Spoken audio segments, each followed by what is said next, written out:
오후에 만나는 살맛나는 경제. YTN 라디오 생생경제.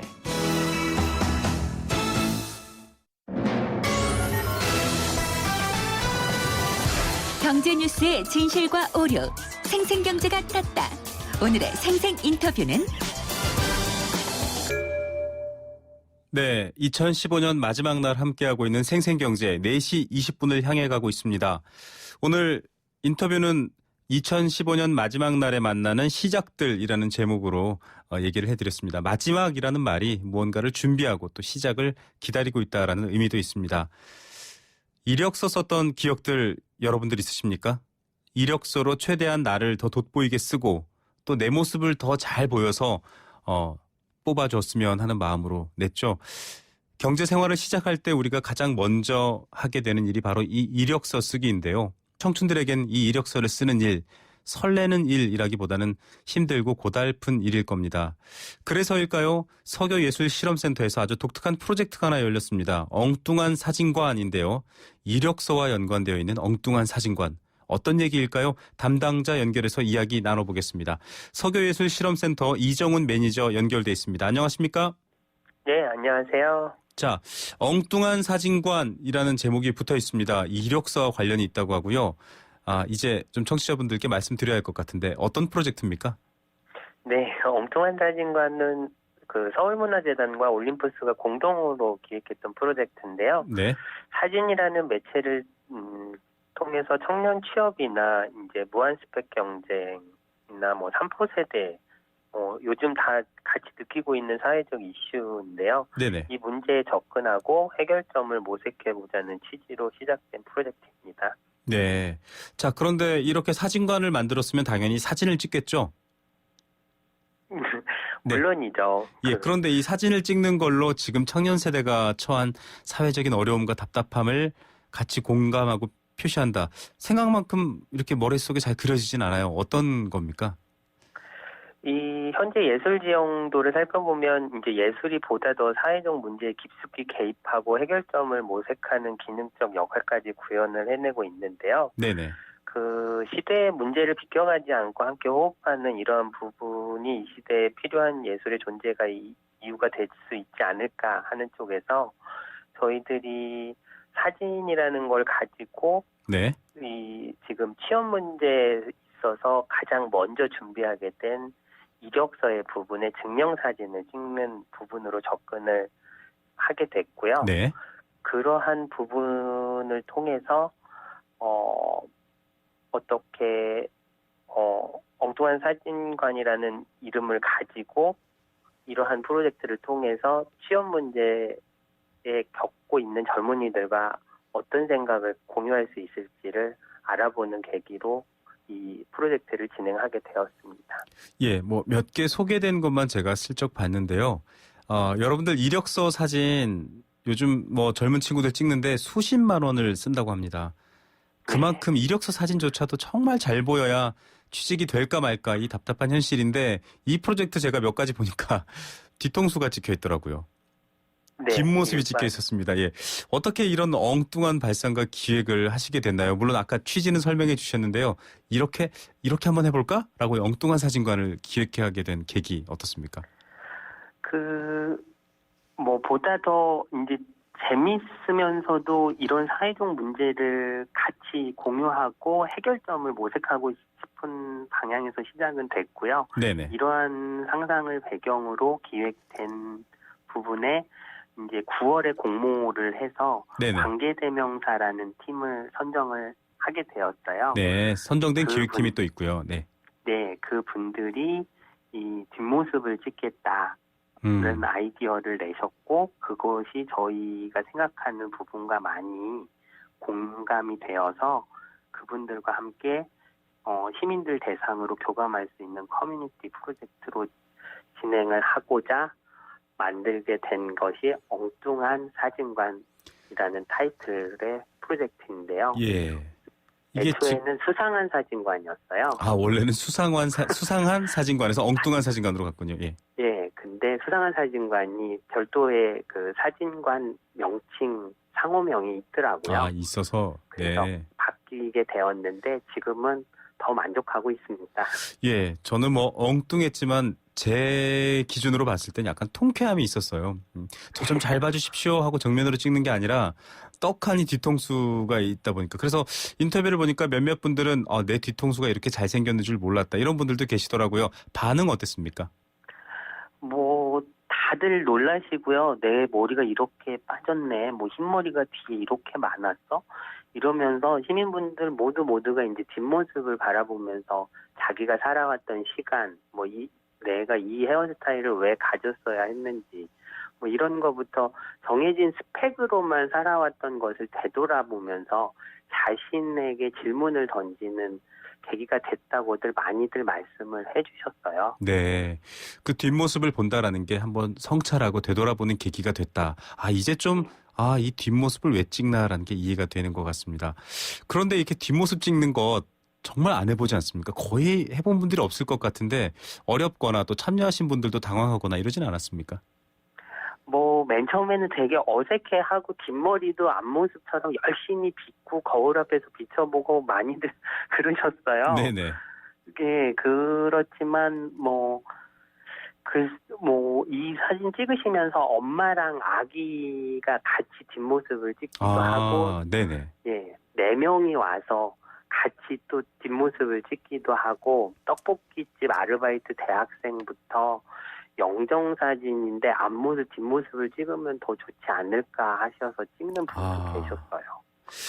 여러분도 한번 뒷모습 사진 남겨보시기 바랍니다. 자, 그런데 물론 이제 증명사진이죠. 엉뚱한 이력서를 또 주신 분도 있다고요. 엉뚱한 사진관 프로젝트에서. 네, 어떤 내용입니까? 이력서는 엉뚱한 사진관에서 했던 뒷모습처럼 정말 엉뚱한 내용인데요. 네네. 일반 이력서 내용이 아니라 그 내용의 그 항목들이 정말 특이하게 구성이 되어 있는데, 네. 어학 점수를 쓰는 칸에도 토익 토플 점수와 같은 일반 이력의 칸을 채우는 것이 아니라 농담 능력, 공감 능력, 농담 능력이요. 네. 예, 아부 능력에 욕 능력까지 욕 능력. 예. 예, 채워 넣는 이력서고요. 이 부분에 있어서 그게 어렵겠어? 그렇겠지만 막상 그걸 다 채우시는 분들은 완결까지 상당히 오랜 시간을 걸려 하시고, 문재인 대표도 오셨었거든요. 새정치민주연합 문재인 대표도 이 엉뚱한 사진관에 왔었다고요.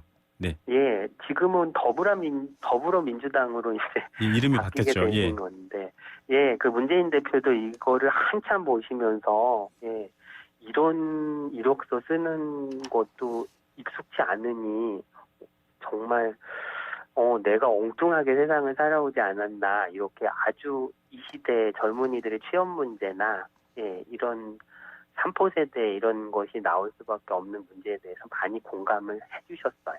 네.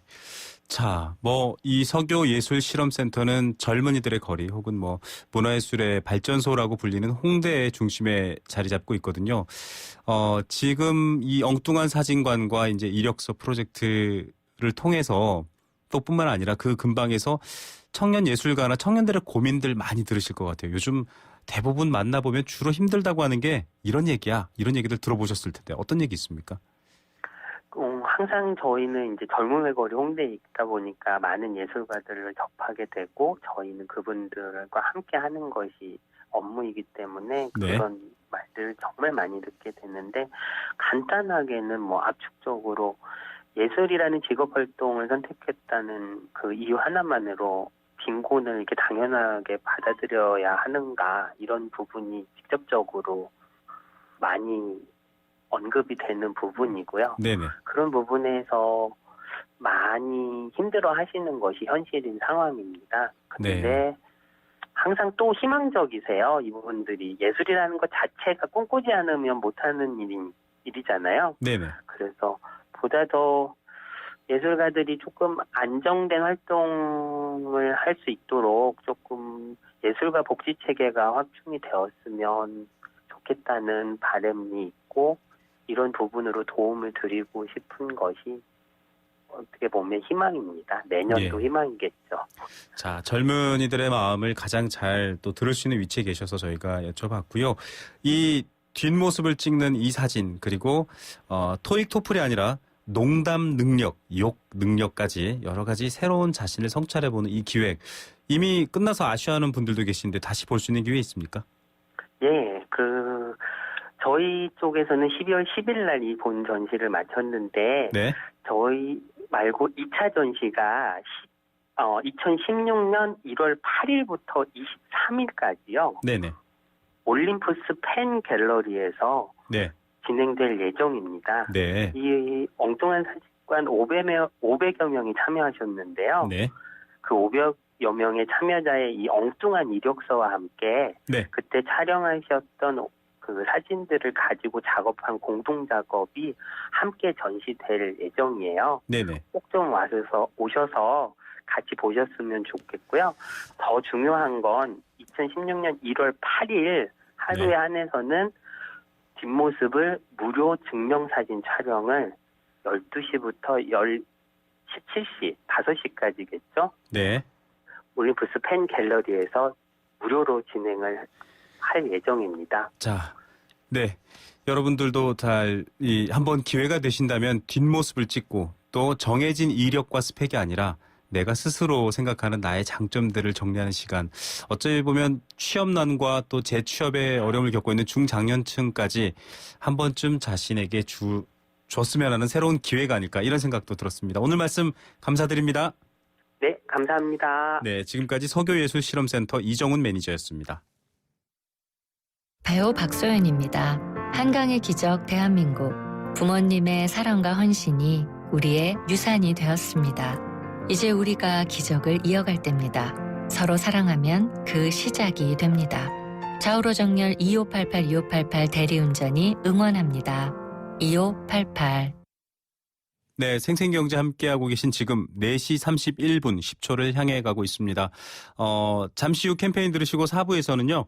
경제주치 세무상담 준비되어 있습니다. 연말연시 세무 참 머리 아픈 일 많죠. 저희가 전해드리겠고요. 또 생생 로펌 이어집니다. 여러 가지 법과 관련된 저작권 문제 등 이런 문제들 전해드리는 시간입니다. 잠시 후에 뵙겠습니다.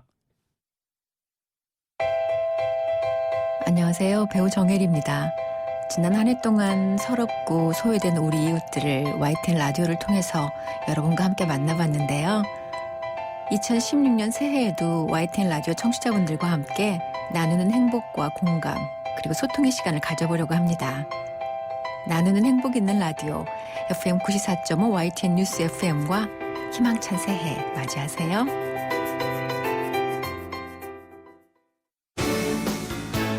경제를 보는 새로운 시각. YTN 라디오 생생경제.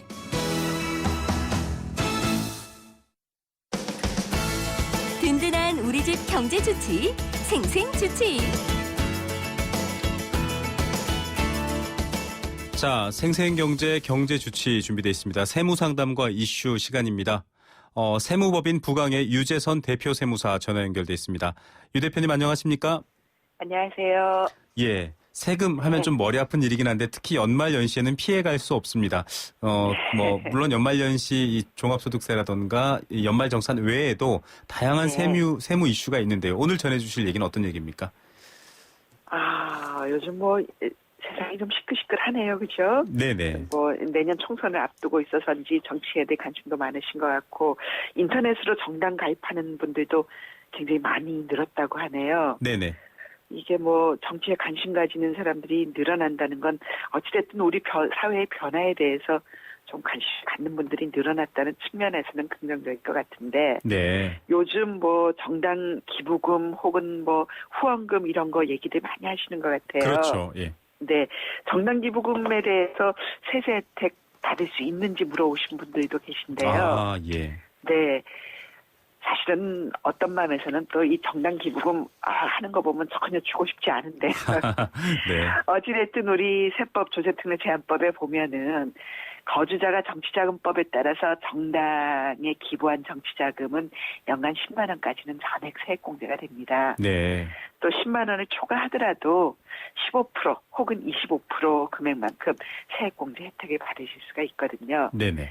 혹시나 이게 이제 세액공제이기 때문에 내셔야 될 결정세액이 그것보다 작은 경우에는 혜택을 받으실 수 없는 경우도 있으니까 예. 주의하시고요. 네. 부양가족이 기부한 정치자금도 세액공제에는 포함이 되는 걸로 네. 개정안이 논의되고 있기 때문에 어쨌든 우리 국민들이 좀 큰 눈을 뜨고 정치도 지켜보시고 정치 후원금도 적절하게 하시면 우리 그 삶을 네. 변화시키는데 좀 좋은 도움이 되지 않을까 하는 생각입니다. 예, 저희가 오늘 2015년의 마지막 날인데요. 또 내년이 아마 정치의 해가 될 것 같습니다. 뭐 총선도 있고요. 관련해서 네. 또 좋은 얘기 먼저 전해주셨고 네. 저희가 일단은 저희 청취자분들이 또 세무상담 내용 많이 올려주고 계세요. 한번 네. 소개해드리겠습니다. 예. 자, 6435 휴대폰 뒷자리 쓰시는 애청자분이십니다. 2012년 10월에 3년 전이네요. 고등학생 아들에게 현금을 증여하고 그 현금으로 평소 관심 있게 지켜보고 있던 주식도 구매해 줬습니다. 네. 증여 당시 현금에 대한 증여세는 모두 신고를 했고요. 납부를 했다고 합니다. 근데 네. 주식이 올해 코스닥에 상장돼서 가격이 꽤 많이 오르게 됐습니다. 국세청에서는 주식 가치가 증가한 만큼 증여세를 더 내야 된다. 이렇게 얘기를 하고 있고요. 무슨 말이냐. 내가 처음에 이 돈 자체를 가지고 했을 땐 이미 낼 세금을 다 냈다. 이게 오를 줄 네. 어떻게 알았냐. 약간 이런 마음이신 것 같아요. 주식 네. 가치가 증가했다고 증여세 더 내라. 이게 맞냐. 지금 이런 답답한 마음 알려주셨는데 어떻게 해야 됩니까? 아유, 예. 예전에 이미 신고 납부 다 했는데 이제 와서 이 세금 더 내라 그러면 정말 답답하실 수 있겠습니다. 네.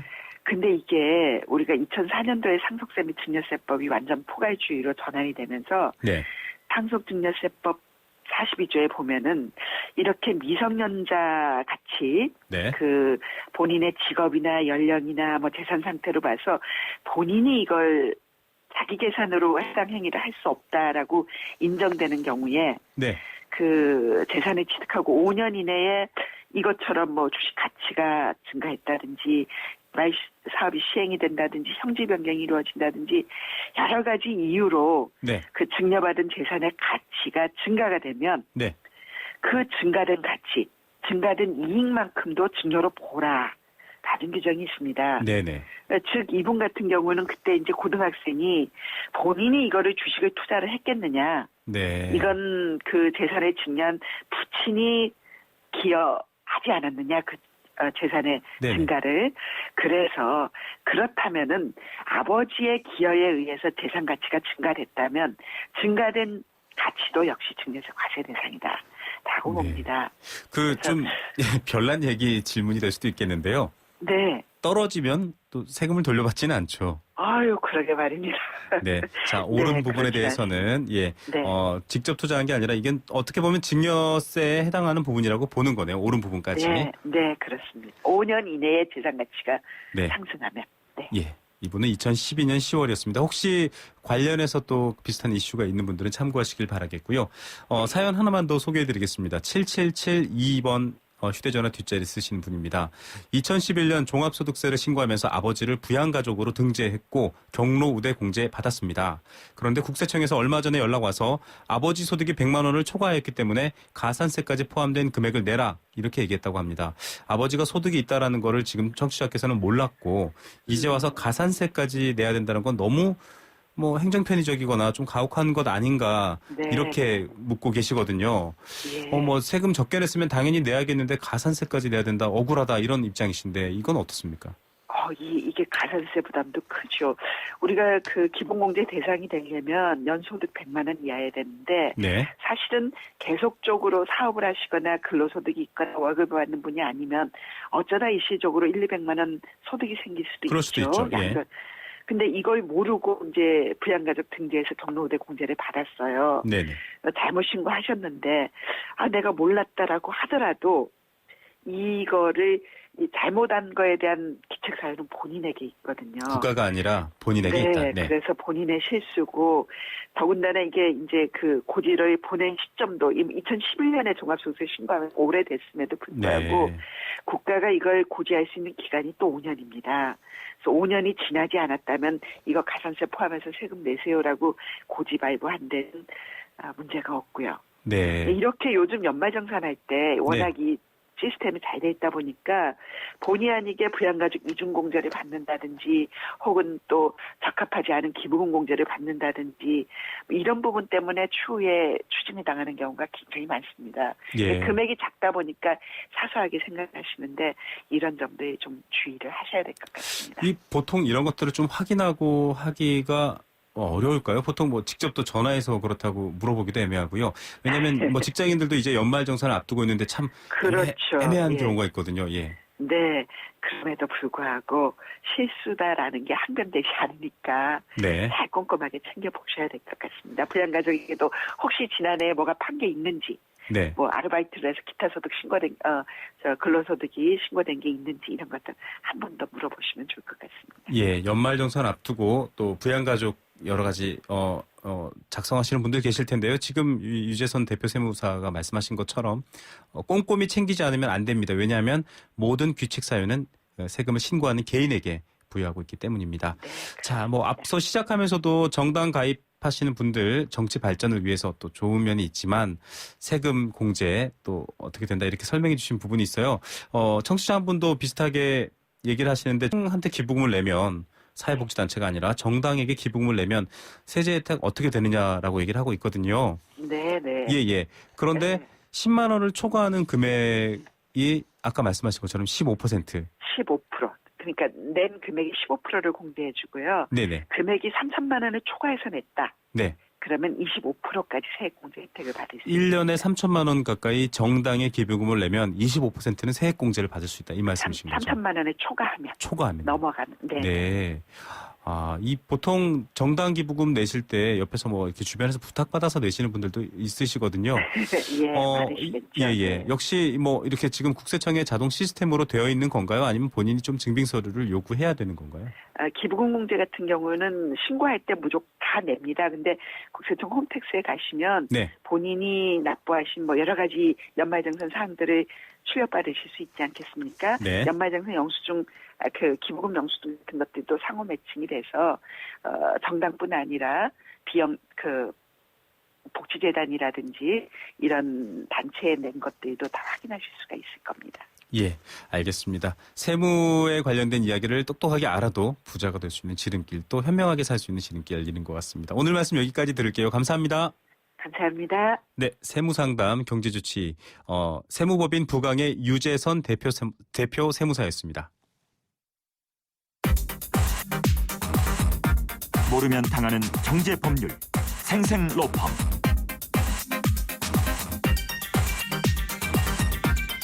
네, 세무 앞서 만나셨죠? 이번엔 법률입니다. 언뜻 듣기엔 좀 딱딱하고 어려워 보이지만 잘 살펴보면 내 삶에 유용하고 또 위험을 피할 수도 있습니다. 얼마 전 수능 끝나고 수시 합격자 발표 있었고 지금 정시가 진행 중인데요. 신입생들이 대학교 가서 제일 먼저 하는 일 어떤 건 줄 아십니까? 저도 사실은 이렇게 해본 적이 있었습니다. 한 오래됐지만 강의용 교재 이렇게 복사해가지고 쓰고 흔히 말하는 제본이라고 하죠. 또 책을 여러 개 만들기도 합니다.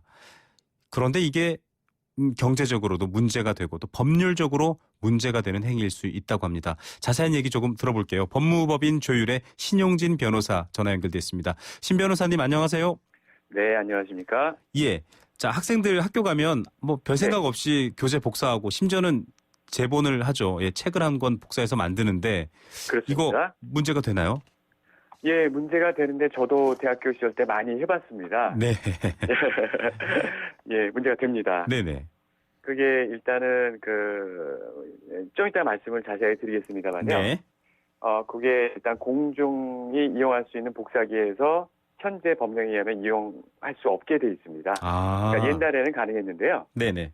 지금 현재 상태에서는 조금 불가능하게 돼 있습니다. 자, 이게 뭐 저작물, 저작권 때문이겠죠?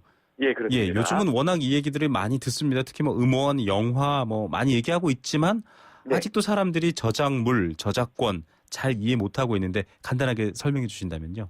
예, 저작물이라고 하는 것은 이제 뭐 각종 문학 작품이나 미술 작품, 사진, 음악, 영상, 컴퓨터 프로그램 같은 창작물을 말하고요. 네. 저작권은 그러한 창작물에 대해서 그 저작자가 가지고 있는 권리를 말합니다. 예, 혹시 방송을 듣고 계신 대학생분들이나 대학생 자녀가 있는 분들께 알려드립니다. 도서관에서 빌린 책은 저작물입니다. 자, 그러면 저작권은 뭐죠? 네, 저작권에는 구체적으로 이제 그 저작물을 대중한테 알릴 수 있는 공표권이라든지 네. 성명, 내 이름을 표시할 수 있는 권리, 네. 그다음에 동일성을 유지할 수 있는 권리 같은 게 있고요. 네네. 그다음에 재산과 돈과 관련된 권리로서 네. 그 복제할 수 있는 권리, 그다음에 뭐 전시하고 공연하고 그다음에 배포 대여할 수 있는 권리 같은 것들이 있습니다. 아, 예. 자, 저작물 아까 설명해 주셨고요. 이 저작물에 대해서 저작권이 있습니다. 네. 이 저작권은 책을 복사하거나 책을 뭐 쭉 펼쳐서 어디 펼쳐놓거나 혹은 누군가에게 찍어서 보내거나 다 권리에 해당됩니다. 즉 법적인 권리 관계가 있는 내용이라는 건데 네. 무료로 이용할 수는 없는 건가요? 네, 그렇습니다. 저작권자들은 굉장히 이제 심혈을 기울여서 저작물을 만들었겠죠. 네네. 네, 그렇기 때문에 거기에 대해서 이제 정당한 보상을 얻을 권리가 있다라고 봐야 되고요. 네. 그래서 원칙적으로는 저작권자의 허락을 받거나 네.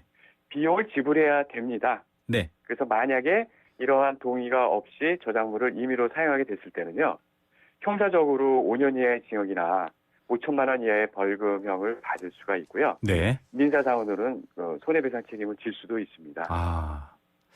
자, 그런데 이 저작권 자체가 예. 뭐 매번 확인을 받고 비용을 지불하고 하지 않는 경우가 사실은 비일비재하거든요. 그렇습니다. 예. 공정하게 이용하기만 하면 된다라는 건데 네. 좀 규칙을 잘 지켜서 그래도 확인을 해야 된다. 법적으로는 이미 정해져 있기 때문에 이렇게 말씀해 주시는 것 같습니다. 예, 맞습니다. 자, 그러면 네. 이제 학생들이 책을 도서관에서 복사해서 쓰는 거 말고 예. 수업 시간에 뭐 중고등학교도 마찬가지고요. 심지어는 초등학교도 어떤 예. 책에 있는 자료의 일부를 뭐 한 페이지를 사진을 선생님들이나 교수님들이 복사해서 수업 시간에 학생들한테 배포하기도 하거든요. 네, 이것도 맞습니다. 그러면 뭐 한 조각을 훔치든 한 통을 훔치든 어쨌든 위법이다라고 한다면 이것도 문제되지 않습니까? 아, 그렇습니다. 네. 하지만 교육이라는 것이 이제 갖는 그런 어떤 의미 때문에요. 아, 네. 법률이 이렇게 규정하고 있습니다. 네. 교육기관에 종사하는 자는 네.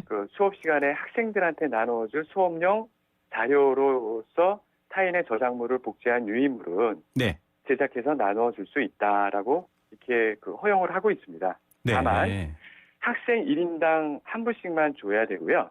네. 그러니까 복제를 그만큼만 해야 되고요.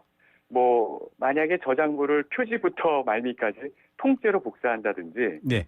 뭐 여러 개의 저작물을 이렇게 혼합해서 새로운 편집물을 만드는 것은 금지가 되어 있습니다. 아. 예. 그러니까 이 선생님들도 교수님들께서 교육을 목적으로 이렇게 일부분을 학생에게 정말 교육적 분량만큼을 주는 것은 문제가 아니다. 그렇습니다. 하지만 역시 학생들처럼 책을 통째로 복사해서 줘버리거나 뭐 네. 여러 가지 새롭게 짜집기를 해서 무언가를 만들어내면 그건 네네. 문제가 될 수 있다. 이렇게 설명해 주시는 거죠. 그렇습니다. 예. 예. 이렇게 되는 것 역시 사실은 원 저작자, 그러니까 이 저작물을 만들어내신 분들의 저작 권리를 보호하기 위해서 이렇게 되는 거겠죠. 그렇습니다. 네. 네. 자, 초등학교 및 중고등학교의 교과서 같은 경우는 네. 타인의 저작물을 마음대로 게재할 수 있다고 한다. 이건 네네. 좀 저도 처음 들어보는 얘기입니다. 어떤 얘기죠? 네. 그거는 이제 아까 그 경우와 좀 다른 경우인데요. 네. 요즘에 이제 논란이 잠깐 됐었던 뭐 국정교과서냐, 거민정 교과서냐 그런 문제도 있었는데요. 네네네. 그런 이제 모든 교과서죠. 중고등학교, 초등학교에서 사용하는 교과서에 네. 이미 공표되었던 타인의 저작물을 네. 갖다가 마음대로 실을 수 있게 해놨습니다. 이것도 역시 네. 학교 교육 목적을 달성하기 위해서 어쩔 수 없는 예외적인 허용이 되겠습니다. 교과서에만 해당되는 건가요? 그렇습니다. 교과서에만 되고요. 만약에 학습용 참고서 같은 거는 타인의 저작물을 마음대로 실어서는 안 됩니다. 예. 자, 네. 교과서에 갑자기 뭐 유명한 시인의 시가 한 편 올라와 있거나 어떤 네네. 그림이 컬러로 올라와 있을 때 이거 저작권 위배되는 거 아니야라고 궁금해하실 수도 있는데 교과서와 교육적 목적은 어떤 공익적 성격이 있기 때문에 괜찮다. 네. 이렇게 볼 수 있는 거네요. 맞습니다. 조금 궁금한 게 하나 있는데요. 비슷할 수도 네네. 있겠지만 이를테면 어떤 사람이 병원에서 네. 환자들의 안정을 위한 어떤 자선 행사를 할까요? 이런 것들을 하기 위해서 음악을 틀거나 뭐 시를 네. 배포해 줬다. 네. 그런 경우도 사실은 상업적 이용은 아닌데 걸릴 수 있을까요? 일반적으로는 어떻습니까? 그거는 걸리지 않는데요. 왜 네네. 걸리지 않냐면요. 소규모로 소수의 사람들이 어떤 영리를 목적으로 하지 않고 네네.